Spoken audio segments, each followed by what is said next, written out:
Quando o assunto é trilogia do Homem-Aranha do Tobey Maguire, eu acredito que a maioria de vocês aqui já sabe tudo o que acontece de cor e salteado. Sério, sabe aquele tipo de pessoa que sabe até as falas do personagem, até mesmo antes deles falarem? Pois é, Mas e quando a gente dá uma de diretor e acaba mudando completamente as sequências dos fatos? E se eu te contasse o que poderia acontecer se caso Harry Osborn, lá de 2002, sofresse a mutação e se tornasse o Homem-Aranha? Eu sei, é loucura. Se prepara então, porque hoje o que eu vou contar pra vocês vai deixar aí o Vigia doido da cabeça com essa bagunça no multiverso. E falando em multiverso, aproveita e me segue lá no Instagram. Se tu curte fotomontagens e essas edições bem doidas mesmo, acompanha lá pra não perder as próximas. Sério, tem até eu como Homem-Aranha lá. Olha bem. As coisas saíram do controle. Então, eu te espero lá. Fechou? E aí, pessoal, como é que vocês estão? Tudo certo? Eu sou o Nicolas e sejam muito bem-vindos. E assim, a gente já sabe muito bem como é a história do Peter Parker lá de 2002 e, de certa forma, a história do Harry Osborn também. Então agora a gente parte diretamente para o momento da excursão da escola ao Centro Científico da Faculdade de Colômbia.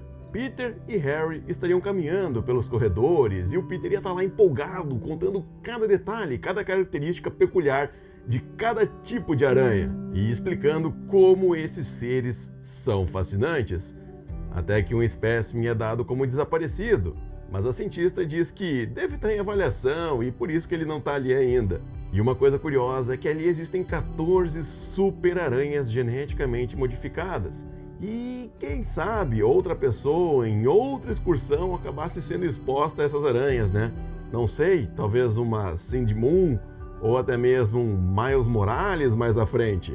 E bom, é difícil a gente imaginar o quão grandioso a mais poderia se tornar aquele universo do Sam Raimi, mas ali a gente sabe que existiam 14 possibilidades de mais alguns espécimes acabar fugindo. Então, né? Quem sabe? Então, seguindo, o Harry acaba então entrando em contato com essa aranha, com esse espécime que acabou escapando e inicia sua transformação em Homem-Aranha. Diferente do Parker, ele não sofria tanto bullying na escola. E na verdade, eu acho que nem problemas com isso ele tinha. Até porque em Homem-Aranha 3 ele acaba dizendo que muitas vezes ele defendia o Peter na escola. Na verdade, quando o Peter demonstrava precisar de ajuda, né? Porque naquele momento em Homem-Aranha 1, lá quando os valentões fecham ele ficou só assistindo. Beleza que o Peter tinha vantagem, mas por que ele não tentou, né? Aí eu não sei. Arregou. Eu peço desculpas ao senhor, à senhora, mas o rapaz arregou. As pessoas choram nas ruas. Então agora eu penso o seguinte contexto. O Peter estaria em algum evento escolar, fotografando, participando como um representante do jornal da escola. E o Flash acaba dando então uma ombrada e derrubando o Peter no chão. O Harry fica com raiva e debocha do Flash da mesma forma que ele havia feito lá no centro científico. Tipo, ele representou exatamente aquela voz de crianção que o Flash tinha feito antes. O pai dele despede o seu. E quando o Thompson iria dar um soco, o Harry o empurra e acaba gerando a maior bagunça naquele local. Os amigos do Flash acabam vendo tudo aquilo e vão correndo em direção ao Osborn. Mas o jovem Harry desvia de vários golpes e ainda levanta um deles pela camisa e diz o seguinte, que é para todos ali deixarem o Peter e ele em paz. E ainda diz pro Flash que ele não precisa se preocupar, que o pai dele não vai processar ninguém e que ele, o Harry, é totalmente capaz de resolver os seus próprios problemas sozinho. Harry Osborn, mais do que nunca, começa a se sentir pessoalmente realizado. Ele se sentia especial. E essa sensação só aumentava, já que mais tarde ele até acabaria passando no teste para entrar no time de basquete da escola. O dia estava sendo único, totalmente singular na vida dele, um dia que tudo realmente estava dando certo. E quando ele chega em casa para contar todas essas novidades para o pai dele, para o Norman acaba passando reto. Não dá bola, é como se o Harry fosse um fantasma, como se ele não estivesse ali. O Harry acaba ficando um pouco triste, mas mesmo assim conta tudo o que aconteceu no dia dele. E que agora, no seu último ano do ensino médio, ele conseguiu uma vaga no time de basquete. e finalmente poderia dar orgulho para o seu pai. E depois de ouvir tudo isso, o Norman diz: Passar para a vaga de auxiliar do time? Gandula não é motivo para essa euforia toda. E se você tá falando que foi pro time principal, eu espero que nem entre em quadro. Não me faça sentir essa vergonha. Já basta o conselho de diretores da Oscorp que tá fazendo isso comigo. E daí? Bom, pra quem viu os filmes, sabe que pro Harry ele sempre estava buscando algum tipo de admiração, reconhecimento, aprovação do pai dele.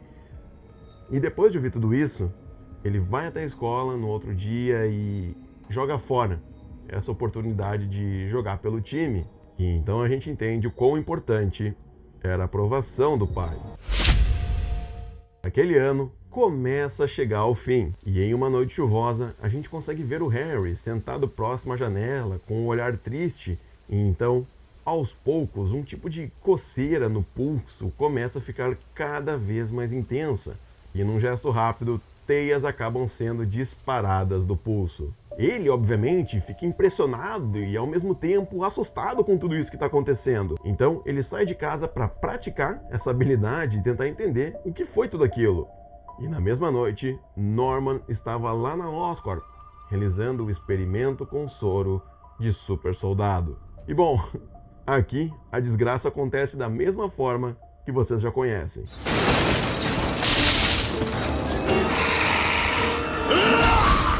O Harry acaba passando a noite toda praticando e só chega em casa de manhã. E quando ele chega, ele encontra uma imagem bem desagradável do pai dele jogado ali no centro da sala, todo bagunçado e desarrumado. Passado eu fui. Diferente do Peter, o Harry não costura, não desenvolve do zero o seu traje. Até porque ele sempre foi menos esforçado que o Peter naquele período da vida. Então, o que ele acaba fazendo? Na própria casa dele, ele acaba encontrando uma máscara de snowboard que ele costumava usar quando saía de férias de inverno com o pai dele. E o resto do traje ele começa a comprar em lojas de peças táticas, e daí ele compra colete e coisas afins. E para nós aqui no Brasil isso pode parecer loucura, muito estranho, mas para lá é muito mais fácil conseguir essas coisas.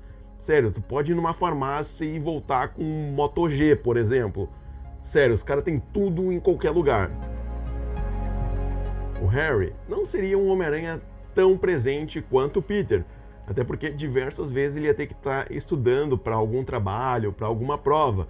Como o Peter, além de ser um super-herói, ele ainda era um gênio, ele conseguia terminar os deveres e conseguia ir trabalhar como vigilante, com o Harry ia ser mais difícil. Porém, dependendo do crime que acontecesse, na boa, eu acredito que ele ia dar um jeito de parar tudo que ele estava fazendo só para tentar resolver aquela situação. E durante uma dessas saídas dele para combater um crime, em algum desses embates, ele acaba se encontrando com o Duende Verde. Pois é, um conflito direto entre pai e filho, sendo que os dois nem sabiam quem era quem naquele momento. Então, olha quão tenso vai ser daqui para frente. Então assim, o Norman, na verdade o Duende, acabaria esclarecendo para o novo Garoto-Aranha o seu interesse nele, dizendo que ele era incrível, que era um ser singular, único, e que os dois deveriam unir forças para comandar aquela cidade e, quem sabe, o mundo. E agora, com essa insanidade do Duende, fica mais claro do que nunca que ele só queria controlar aquele Homem-Aranha. No fundo, o Harry sabia que aquele sujeito era criminoso e fazia o mal. Porém, mesmo assim, ele reconhecia suas habilidades, o seu dom, diferente do seu pai. Complicado, né? Ele vê que um cara totalmente estranho, totalmente desconectado da sua família, até aquele momento, pelo que ele entendia, demonstrar mais interesse, mais admiração do que o seu próprio pai.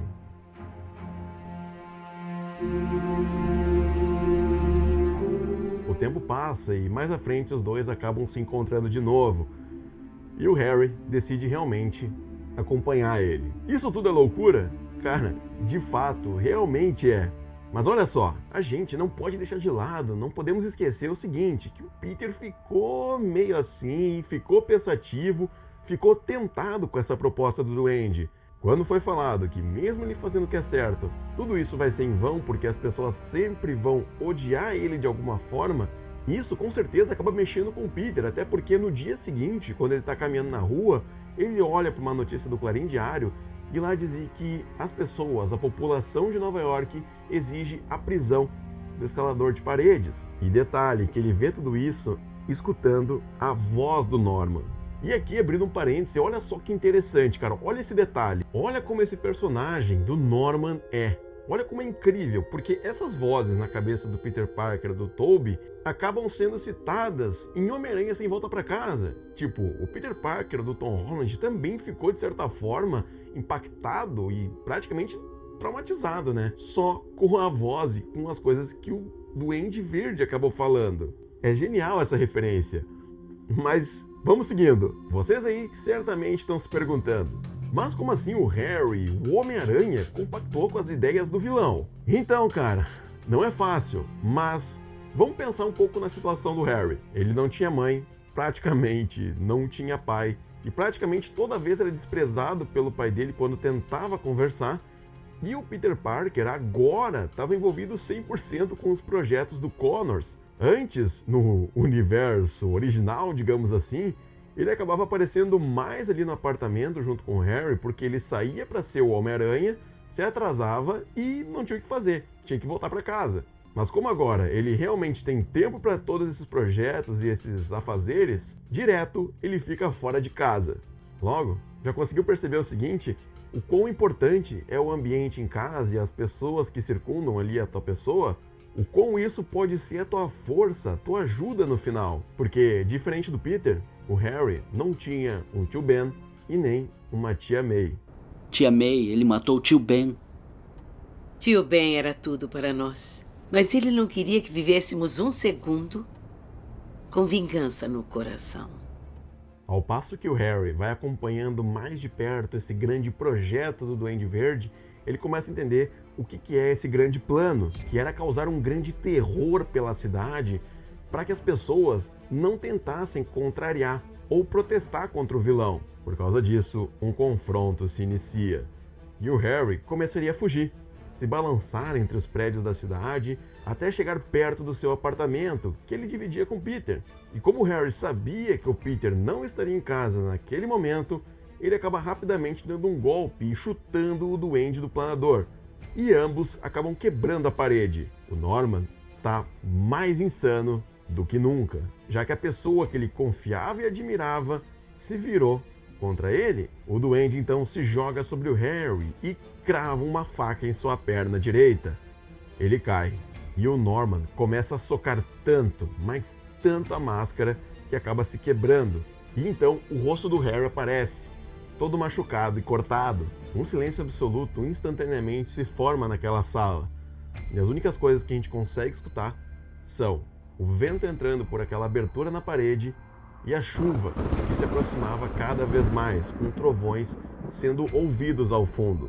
A personalidade do duende vai embora e o Norman acaba caindo sentado, totalmente desacreditado e chorando. Ele não entende como aquele cara, aquele herói, poderia ser o Harry, e começa a chorar mais e mais, porque agora ele lembra de todos os atos que ele fez, o caos e a vergonha que ele se tornou pro filho dele. E o Norman estava quase pedindo desculpas pro Harry quando a última gota de lágrima toca o chão. Tudo muda. Aquele semblante triste, aquele rosto desacreditado e envergonhado começa a mudar. E um sorriso começa a nascer. E daí, aquela risada macabra de duende vem de fundo. E mesmo vendo que aquele era o seu filho, o Norman não conseguia lutar contra aquela personalidade cruel do Duende Verde e acaba avançando diretamente para matar o Harry. Mas ele consegue prender o Norman com diversas teias, já que ele estava um pouco mais distante do que antes. No entanto, o Harry percebe que se o Norman não parar de se mexer, pode acabar caindo pela abertura na parede. E ele então vai se aproximando devagar do Norman e diz o seguinte: pai, calma, calma, eu posso tirar você daí, mas eu preciso que você pare e confie em mim. Mas o Norman tá tão louco, tão insano, tão disposto a matar o Harry, que ele acaba nem ouvindo o que ele falou, e quanto mais ele tenta sair dali, mais ele acaba se enrolando e se envolvendo na teia. Até que em determinado momento, ele acaba caindo e levando o Harry junto. E aquelas teias todas que ele se enrolou mais acabam ficando no pescoço. O Norman fica enforcado e o Harry acaba caindo alguns andares abaixo em um andaime com a perna toda machucada.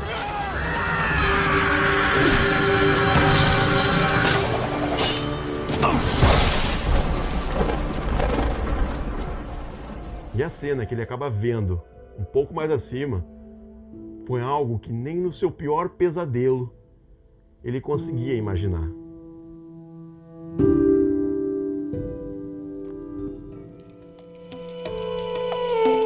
Caramba, esse final foi pesado. Mas agora eu quero saber se você gostou dessa história, dessa fanfic, dessa construção que eu fiz. Realmente, eu não tive tanto tempo assim para desenvolver muito mais, mas se você gostou, eu tenho uma missão. Aqui nos comentários eu quero saber de vocês o que aconteceu depois desses eventos. Qual foi o rumo que o Harry tomou? O que essa morte impactou na vida dele? Será que ele acabou se corrompendo depois disso e realmente se tornou um vilão com superpoderes? Ou ele tentou ser melhor que o pai dele depois de descobrir tudo isso? Comenta aqui embaixo para me saber, beleza? Lembrando, pessoal, que aqui embaixo na descrição vocês vão encontrar o Discord do canal, é gratuito, é só clicar no link e vir fazer parte da galera. E se caso você não me segue nas minhas outras redes sociais, como o Twitter e o Instagram, fica aqui o convite. Então, é isso, pessoal. Eu vejo você no próximo vídeo, um forte abraço e valeu!